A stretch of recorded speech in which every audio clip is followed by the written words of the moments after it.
Hola, muy buenas tardes a todos y bienvenidos a un video más de nuestro canal Mundus Nox. En este video continuaremos con nuestra serie de asesinos en serie. En esta ocasión hablaremos de Edmund Kemper. Edmund Kemper, o mejor conocido como Ed Kemper, mató a tiros a sus abuelos. Aquella rabia y odio contenidos no eran nuevos, tampoco la explosión en forma de violencia. Ya desde edad temprana evidenció su naturaleza sádica y despiadada. Una de sus primeras víctimas fue la gata siamesa de la familia, a la que mató y enterró en el patio trasero de la casa. Después sacó su cuerpo, le arrancó la cabeza, la clavó en un palo y la colocó en la cabecera de su cama. Su intención: dirigir sus oraciones a ese tétrico altar. Una de sus mayores fantasías: convertir a la persona en muñecos, y con los años lo hizo realidad. Para Ed, la muerte y el sexo estaban completamente ligados. De hecho, en una ocasión llegó a confesarle a su hermana Susan que la única manera de poder besar a la profesora de la que él estaba enamorado era matándola primero. No fue la única muerte que se imaginó, también la de su padre, electricista de profesión, que pese a sentir una profunda admiración, también fantaseó con su asesinato. Hubo más comportamientos extraños, como cuando mutiló a una de las muñecas de su hermana Hallie, les cortó la cabeza y las manos. Tenía unas tijeras, una máquina de coser. Cogí las tijeras, le arranqué la cabeza a la muñeca y me dije: volverá a colocársela de nuevo. Es como si no le hubiera hecho nada. Así que cogí las tijeras y le corté las manos y le dije: toma, ahora tienes un juguete roto y yo tengo otro juguete roto. Aquella fue mi respuesta, reconoció el propio Ed. Él tenía 8 años. A esa edad también significaba su propia ejecución ayudando por sus hermanas. Solía entretenerse con juegos muy morbosos con sus hermanas. Jugaba con sus hermanas a la silla eléctrica atándolas a un sillón o al juego de la cámara de gas, asegura el experto en asesinos en serie Stephen Burgoyne. Aquel comportamiento anómalo tenía un origen en él, reveló ya de adulto. Los continuos desprecios y malos tratos a los que fue sometido por parte de su madre Carnell. Su padre intentó defenderle, pero ya era muy tarde. Ed, oriundo de California, sufrió la estricta educación materna donde el sexo era visto como un pecado. Carnell temía que el niño pudiese violar a sus hermanas, así que lo desterró a dormir solo en el sótano. Estas circunstancias y el desarrollo de una patología psicológica generaron que él un rencor hacia las mujeres, principalmente hacia su madre. La única forma de mejorar fue viviendo con sus padres en Los Ángeles, pero Guy, como la apodó la matriarca, tampoco encajaba en el colegio. Todos le evitaban. Su gigantesca altura era parte de la responsable, las burlas eran un continuo, así que el padre decidió llevarlo al adolescente a la granja de sus abuelos en Norfolk. No quería ocuparse de él, la madre tampoco, y los abuelos decidieron ayudarle con la educación de Ed. Sin embargo, la abuela era un calco de su madre, manipuladora y una maltratadora emocional. De ahí los asesinatos. Aquel supuesto arrebato no había hecho más que comenzar. Porque cuando el sheriff de la localidad le preguntó el porqué de aquella aberración, su respuesta fue: me preguntaba lo que sentiría al matar a mi abuela. Tras la exploración psicológica del menor, los expertos le diagnosticaron que padecía una esquizofrenia paranoide. Así fue recluido en el hospital del estado, en la ciudad de Atascadero, un recinto especializado en agresores sexuales y en criminales con problemas psicológicos, del que salió con 21 años. Era 1969. Aquel gigante de 2 metros, 130 kilos de peso y un coeficiente intelectual de 145, es decir, el de un genio, volvía a casa, a la de su madre, Carnell. Había logrado ocultarse bajo la apariencia de un paciente modelo, que mientras ayudaba como secretario del personal psiquiátrico, alimentaba un odio visceral hacia su madre. Tras matar a sus abuelos a tiros, su tercer crimen llegó el 7 de mayo de 1972, después de una monumental bronca con su progenitora. Cogió el coche y condujo en busca de una nueva víctima. These rages got. I was raging inside. There was just incredible energies. Positive and negative, depending on a mood that would trigger one or the other. And outside, I looked troubled at times. Other times I looked moody. Other times perfectly serene. Not very sane. But again, people weren't even aware of what was. Eran las 4 de la tarde cuando 2 estudiantes de Fresno College State, Mary Ann Pisk y Anita Lucecha, se subieron al vehículo del que sería su verdugo. La idea era llevarlas a la Universidad de Stanford, pero tomó una carretera secundaria. y terminó por llevarlas a un lugar solitario. Cuando las jóvenes se percataron que algo raro pasaba, le preguntaron: ¿qué es lo que quieres? A lo que Kemper sacó su pistola y respondió: ya saben lo que quiero. Primero, encerró a Anita en el maletero para después bajar y matar a Mary Ann. Le cubrió la cabeza con una bolsa de plástico e intentó estrangularla con un cinturón, pero se resistió demasiado, así que él pasó la hoja de la navaja buscando el lugar aproximado del corazón y le atravesó la espalda. Luego ella se giró completamente para poder ver o para proteger su espalda, y él le clavó la navaja en el estómago. Fueron varias puñaladas hasta que le empujó la cabeza hacia atrás y le hizo un corte en la garganta. Perdió el conocimiento inmediatamente. Desde el maletero del coche, Anita escuchó los gritos de auxilio de su amiga. Sabía que correría su misma suerte, que Kemper no le dejaría marchar con vida. Y así fue. Su forma de acuchillarla fue inclusive más violenta y sádica que con Mary Ann, pero matar no era suficiente. Ed condujo hasta su piso e introdujo los cuerpos, los fotografió con una cámara Polaroid y guardó las fotos de recuerdo. Después, decapitó sus cuerpos y violó sus cadáveres y sus cabezas. Luego los desmembró, guardó los pedazos en bolsas de plástico y al día siguiente condujo hasta Loma Prieta, la montaña más alta de Santa Cruz, y enterró algunos de los restos. De otros se deshizo en algún vertedero, pero no solamente enterró sus cadáveres, sino que visitó el lugar y la tumba en varias ocasiones. Él aseguraba que amaba y necesitaba a Mary Ann. You were involved in the campus because your mother worked there. Yes.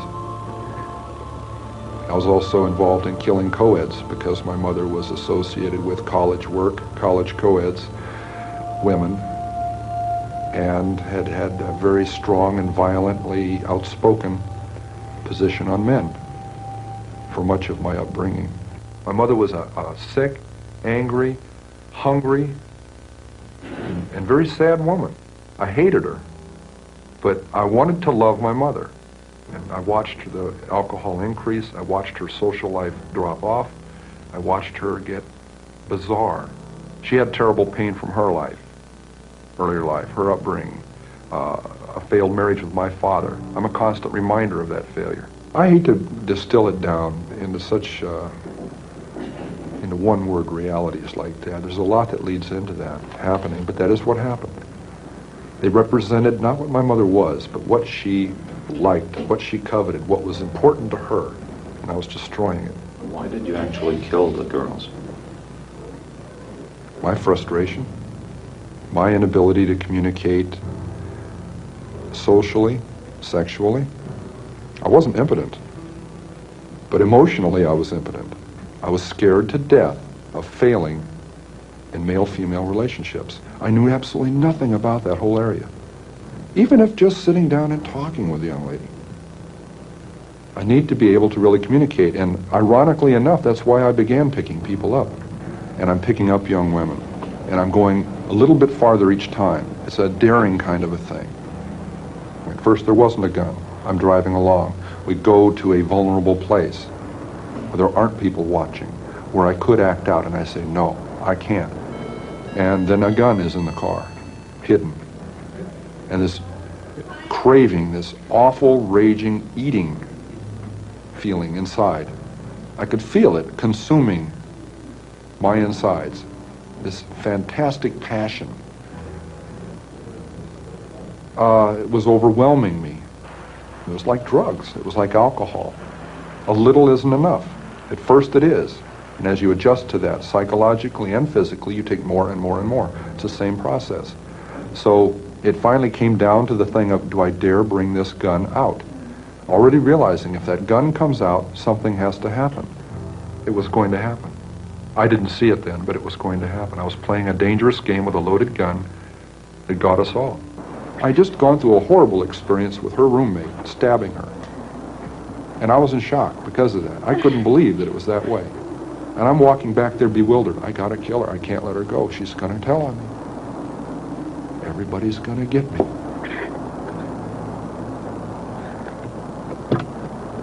She sees the blood on my hands. What are you doing?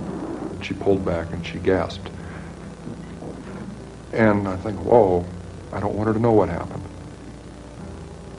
I said, your friend got smart with me. She'd been getting really smart with me a lot, but I never hit her. I killed her, but I didn't hit her. I said, your friend got smart with me and I hit her. I think I broke her nose. You better come help. She's about to die. Why does she have to know that? I couldn't deal with telling her that. And when I attacked her, she didn't at first realize what was happening. It didn't go through. She had very heavy coveralls on. It knocked her right up into the lid of the car, but it didn't pierce the clothing. So it wasn't that swell a knife anyway. I went out and bought a pawn shop huge knife. And I kept on just mindlessly attacking. She falls back into the trunk. I just killed a young woman. I slammed down the lid of the trunk. She isn't dead, she's dying. And I panicked. I thought I just locked the car keys in it because I can't find them in my pocket. Oh my God, I locked them in the trunk. I'm kicking on the trunk lid and yanking on it. Oh no, I don't believe this. I started to run and I tripped over the gun that I'd had in my pants that I had totally forgotten was there. I stopped. I said, stop and think. I collected my wits. Check all your pockets. I picked the gun up. I stuck it back in my pants, now remembering I had one. I checked all my pockets and there's the keys in the back pocket. I never put them in my back pocket. Tras salir del psiquiátrico en Atascadero, su única obsesión fue recoger autoestopistas. El número de mujeres haciendo autoshop había aumentado y Kemper tenía la necesidad de recogerlas en su coche. Aunque su presencia provocaba un rechazo inicial, recordemos su gigantesca altura y que lucía un estilo hippie y de pelo corto con bigote largo. Tenía un pase de Universidad de California que daba acceso a todos los campus, generaba en la chica cierta tranquilidad, ya que era conocido. ¿Quién iba a pensar que aquel muchacho tan amable, correcto y educado era realmente un asesino en serie? Ed preparó cada crimen con sumo cuidado. Se conocía el dedillo todas las carreteras de la región. Sabía perfectamente qué lugares eran los mejores para deshacerse de los cadáveres. Sus presas siempre eran estudiantes de la zona donde por entonces había matriculados más de 100,000 alumnos. Era fácil pasar desapercibido. En su vehículo, un descapotable de 3 puertas, siempre llevaba varias navajas, una pistola, mantas y una bolsa de basura para envolver los cuerpos de las jóvenes. Un vehículo que tenía truco. La puerta, creo que estaba mal cerrada, entonces alargaba el brazo, abría de nuevo la puerta y la volvía a cerrar. Explica Mickey Alufi, uno de los detectives que detuvo a Kemper. Sin embargo, el tipo de coche que conocía tenía unas manillas de seguridad en el reposabrazos y cuando cerraba la puerta se bajaba un pestillo que impedía que nadie pudiera salir por la puerta. Ya no se podía manipular la manilla. Y cuando eso ocurría, le dijo Kemper al detective, ya no tenía escapatoria. Relata. My mother worked at the campus and I had an A sticker on my car and obvious access day or night to the campus. I was picking up some very lovely young women. You know what we were talking about as we're driving around? Almost as often as not. This guy that's going around doing this stuff. And the second they started talking that, they didn't realize it, but they were getting a free ride. I couldn't touch that with a 10-foot pole, I swear. You know. But they'd be telling me all about this guy, and they're comparing notes and speculating on what he looks like, how he carries himself, why he's doing this stuff, telling me about it. It was getting easier to do. I was getting better at it.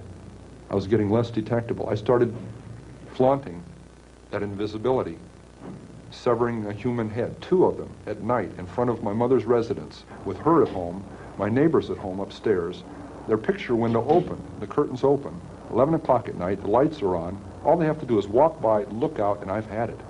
Durante los años de 1970 y 71 se calcula que ese asesino subió a su coche a más de 150 autoestopistas. Era el modo de perfeccionar su técnica, de conocer qué debía decir y qué no para molestarlas, no infundirles miedo o acabar discutiendo con ellas. En definitiva, para no levantar sospechas. Poco a poco, su estudio meticuloso se tradujo en un conocimiento absoluto sobre las mejores horas y puntos donde era más sencillo recoger chicas sin que nadie se percatara. Si miras tu reloj y dices, caray, no sé si tengo, y paras, entonces piensas, es un hombre de negocios. Vamos a entrar en el coche porque no hay ningún peligro, explica el propio Kemper para no ser rechazado ipso facto. Así que yo me entretenía como aquel juego para conseguir que entrasen en mi coche, pero entonces no quería matar a nadie. ahí simplemente me divertía. Más tarde, cuando empecé a matar gente, lo utilizaba contra ellos, mencionó. Mientras Ed iba puliéndose criminalmente, hablando,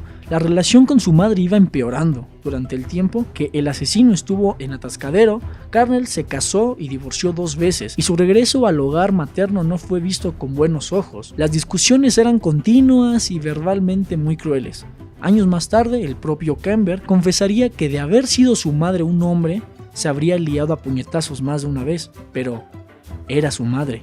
Ahí estaba el problema. Eso fue lo que dijo Kemper. Para escapar de aquella ira incontenible, Ed acudió a los bares de la zona. El Jury Room era uno de sus preferidos, como veremos más adelante. Incluso intentó hacerse policía sin mucho éxito. Quería emular a su gran ídolo de cine John Wayne, pero una vez más su estatura fue impedimento claro. Gracias a su trabajo como guardavidas, consiguió poner tierra de por medio. Se marchó de casa de su madre y se alquiló una habitación en un suburbio de San Francisco. Fue allí donde llevó los cuerpos de sus siguientes víctimas. Nadie sospechaba de él. El gigante Ed, como le denominaban algunos amigos, mantenían oculto su salvajismo, hasta que una vez más, la bestia que llevaba dentro despertó. Why did you keep the heads? Why did you cut them off and why did you keep them? Something out of my childhood. I could put it on an incident. I mean, my father chopping the heads off of our 2 pet chickens and my mother insisting that I eat them for dinner. You know, we could say it was something that simple. I don't think it was. Now, my dad heads out back with a hatchet. I got on my bike and I tried to stop it. I remember that. I got on the bike, rode around the block. I was crying. I haven't talked about that for a lot of years. I'm sure that may have implemented something, that may have gotten something rolling, but along fantasy lines. But it took a lot of years of development along those lines to really get off. But how are you able to, in 1 minute, have someone's head in your hands, and very shortly thereafter? Living through a fantasy, however that would relate to that severed head. And then 5 minutes later, I'd put that away, and there'd be a knock on the door, and I'd put it away and answer the door, and the landlady would be there, and we'd discuss it. Discuss what? Reality. Her reality, not mine. Some people go crazy at that point. I felt it. It was one hell of a tweak. I mean, to just flip out and not know where I was. To be walking up the stairs with a camera bag that belonged to a young woman that had her severed head in it. Walking up to my apartment, past a happy young couple coming down the stairs who nodded and smiled at me as they went by. Good evening. And they're going out on a date where I'd love to be going. And I'm aware of both of these realities, and the distance between those two is so dramatic, so amazing, so violent, that really, I could feel the wheels squeaking inside. That was really pulling on it. And I imagine at that point some people break. But I didn't literally go insane. I didn't get lost.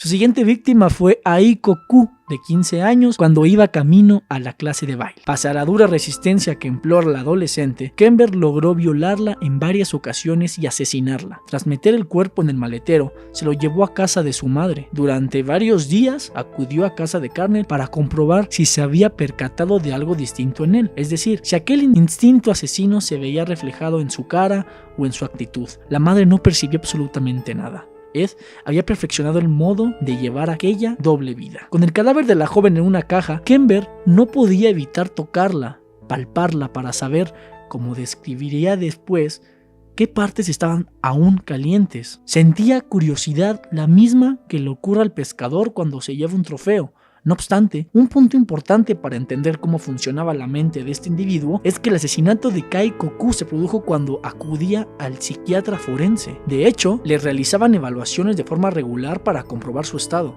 Y en la última, que se produjo tras entregarse a esta orgía criminal, Ed acudió como de costumbre ante los peritos y fingió tal lucidez, que los propios profesionales acordaron que el joven ya no representaba una amenaza para sí mismo ni para los demás. Sus progresos, según ellos, eran evidentes y recomendaban eliminar de su historia los antecedentes juveniles. El engaño fue absoluto, porque aquel día Ed Kemper llevaba en el maletero de su coche la cabeza decapitada de una de sus víctimas. Los crímenes se siguieron sucediendo y con él los errores. Tal era la sed de sangre que Ed comenzó a frecuentar el campus de la Universidad de California muy próximo a su casa, y con ello acababa de quebrantar una regla básica de todo asesino en serie: matar en lugares donde le podrían reconocer, pero estaba decidido a llevarlo a cabo. Con una Rutgers automática del 22 como un cañón de 15 centímetros, Kemper continuó con sus cacerías. Santa Cruz comenzó a llenarse de muchachas desaparecidas y posteriormente asesinadas y mutiladas. Su excusa seguía funcionando: sacó el arma y dijo que quería suicidarse.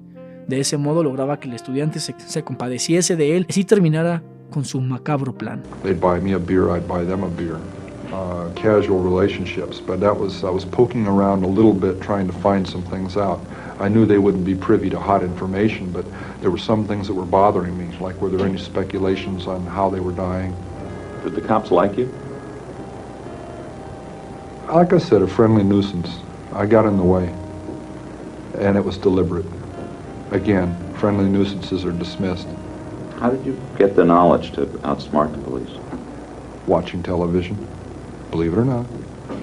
Joseph Wambaugh, police story. Got some tremendous insights into not just the gimmicks, the actual things, the tidbits that you would pick up from their procedures, but the mechanics behind that, the logic behind it, was I would not allow myself to walk into even a potential trap of behavior. And one of those was talking about those crimes too much to people, initiating conversations about that. There was a memorial service for 2 of the victims. Yes. Were you tempted to go? Yes. But I'd seen one too many episodes of one too many crime shows where that is one of the available resources for clues. Tracking down the attenders, one man taking pictures of the people there to eliminate as potential suspects. The wrong house, it was across the street, and I'm playing around with the car, standing next to the gun in the trunk. They come over and ask me about, excuse me, sir, do you know who lives in this house across the street here? Well, that house was 609 Harriet. You cross back over to this side into 609 Ord, and they were looking for me and didn't even know that, see what I mean? Bad news. Well, at any rate, we walk into the house to have them ask my mother about this other house, and I'm saying, hey, which 609 are you looking for? And they said, are you Ed Kemper? Yes. And it goes on. And I needed to find out what they were looking for, the murder weapon, the .22 automatic, or the .44 Magnum, and I don't want to advertise that I've got a whole bunch of guns. So I made a comment to divine between the two. And I said, yes, quite a little gun, isn't it? And he retorted, a .44 Magnum, I hope so. And I said, whew, okay, because that loaded .22 was under the front seat and guaranteed me an arrest right on the spot. And .44 was in the trunk. I forgot that. I took him in the house, we went into my bedroom, and the closet door's open, and I have a high-powered rifle with a scope on it. you had some other stuff in the house too, yes? Yeah.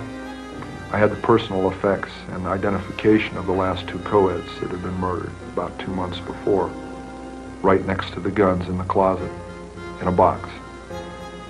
Could he have seen it? No, but when he arrested me for having all those guns and went through the rest of the closet looking to see if there were any pistols or anything else, he couldn't have helped notice a purse, a book bag, and co-ed ID inside of those belonging to their 2 latest murder victims. I back up, I said, oh, excuse me. I just remembered something. And instantly he responds to what I'm saying. My hand moves.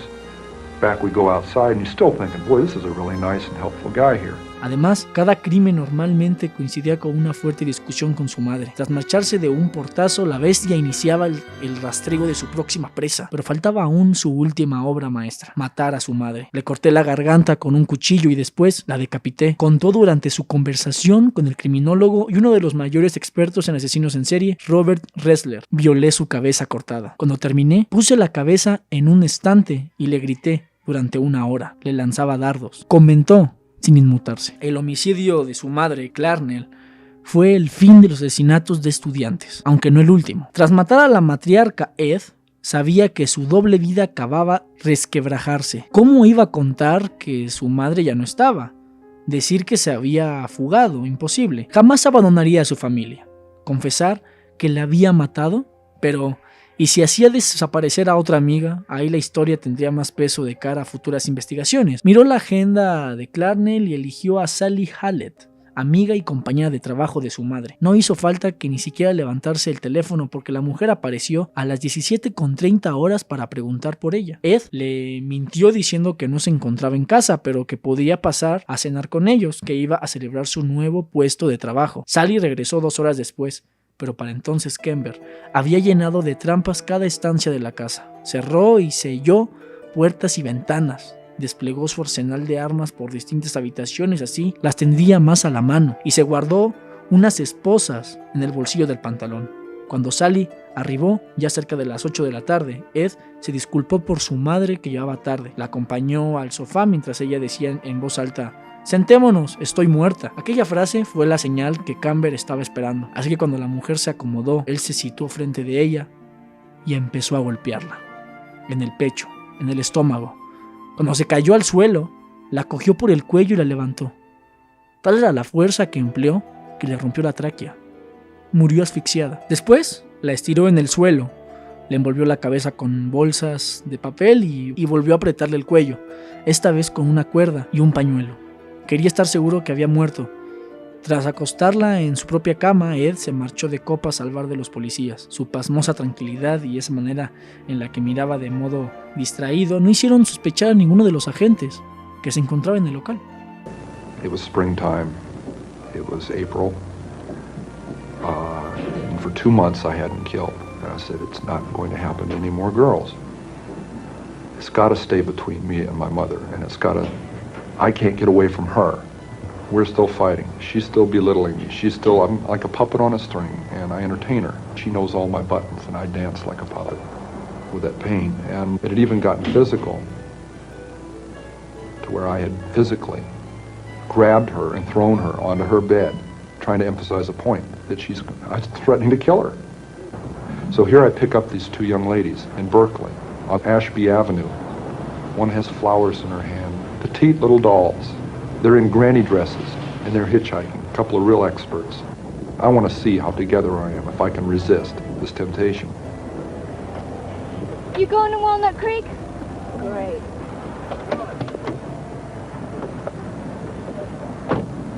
And they get in my car. They want to go one way. I know they need to go the other.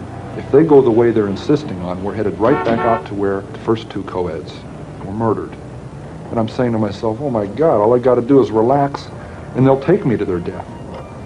I've got the gun in the car, the same one I've been doing it with. I insisted, as gently as I could, I took them where they needed to go, to their college.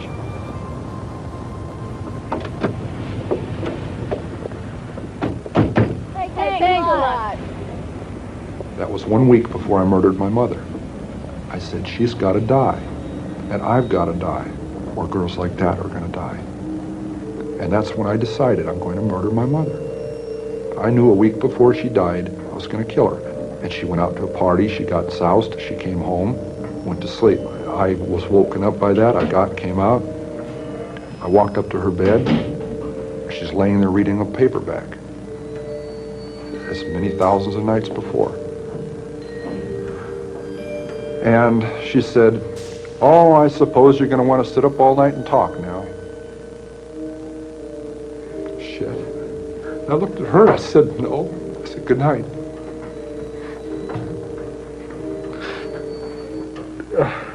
And I knew I was going to kill her, you know?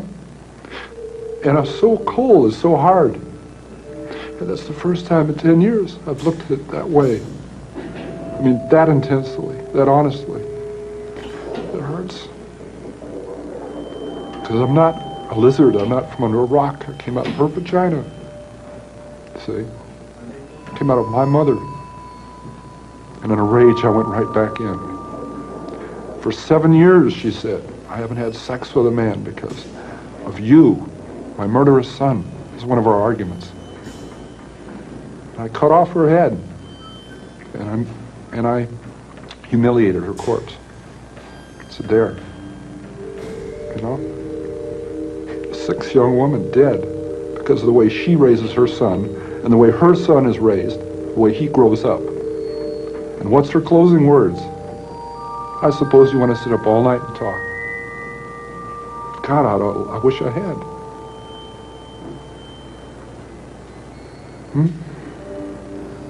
Your grandmother and her daughter-in-law, your mother, were two women very important in your life, and you killed them both.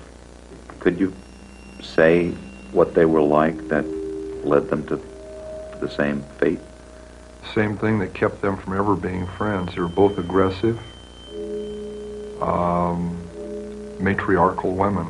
They'd been the daughters of strong matriarchal women. I still loved my mother, and it's hard for somebody to comprehend that you murder your mother through love. It isn't a rational process. It's a very painful process. It isn't rational, and I've got to still live with that. Al regresar a su casa, cortó la cabeza de Sally para luego echarse a dormir. Fue en ese momento cuando se dio cuenta que estaba perdido. No había matado a dos desconocidas en una carretera, sino a su madre y a una amiga. Y dentro de su propio domicilio ya no había escapatoria. Decidió dejar una nota confesando los crímenes y una vez lejos, ya en Pueblo de Colorado, con el cadáver de Sally aún en el maletero, llamar a la comisaría para confesar todos los asesinatos. No le creyeron y no fue hasta una segunda llamada cuando la policía comenzó a moverse. Era el 23 de abril y acababan de dar con el peligroso asesino Kemper. Tras su detención, Kemper decidió explicarlo todo sin abogados. Contó todos y cada uno de los crímenes, quiénes eran, cómo las mortificó y asesinó y dónde se había deshecho de sus cadáveres o lo que quedaba de ellos. Lo hizo sin vacilar, frío, coherente y completamente lúcido.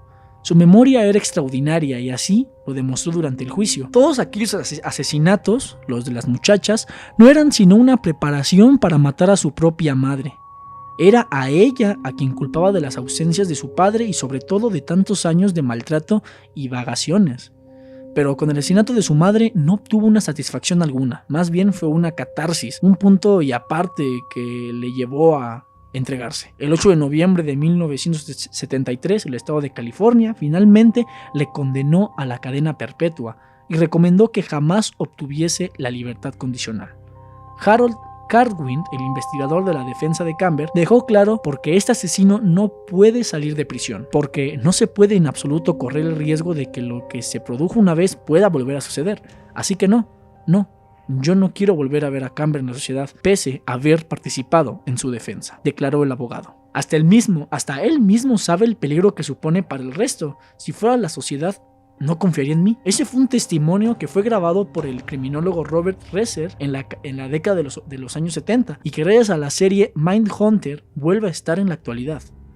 Durante aquellos años, durante aquellos encuentros entre el agente de policía y el asesino, describió a la perfección cada asesinato, pero sobre todo, su verdadera motivación, su madre. Así que cuando acabó con su vida, tenía que parar. Era una especie de proceso catártico. Muerta ella, ya no había razones por las cuales seguir matando. Eso fue lo que dijo Kemper. Why did you wind up giving yourself up? It had to stop. It had to stop. Once my mother was dead, there's almost a cathartic process at that point. I got physically ill right then, when she died, when I murdered her. And once she was dead, there was no way I could back out. I had backed down from giving up 1,000 times. You know, I used to get drunk and go sit out in front of the sheriff's department in a parking lot across the street on one of those little concrete parking berms, and I just sit there and say, no, I still can't. The clanging doors, I could still hear them. No, because it'll never open again. You know, so I rationalized that to give up would be insane. To give up would be crazy. I'd be giving away my freedom, and I don't need to. But I look back on that and wish I had earlier, when I was saying those things to myself. The people who were later dead wouldn't be. The regret that came later would have not had to be. Those people, not things, those people would still be with their families, with their loved ones. They would have their own families. If I had had the courage to make that decision, instead of painting myself into the corner. Y bueno, eso ha sido todo. Espero que les haya gustado el video. Si es así, les dejo aquí en la pantalla la lista de reproducción de otros asesinos en serie y el video anterior. Si les gustó, denle like al video y suscríbanse al canal si no lo están. Les habla su amigo Mundus Nox. Hasta pronto.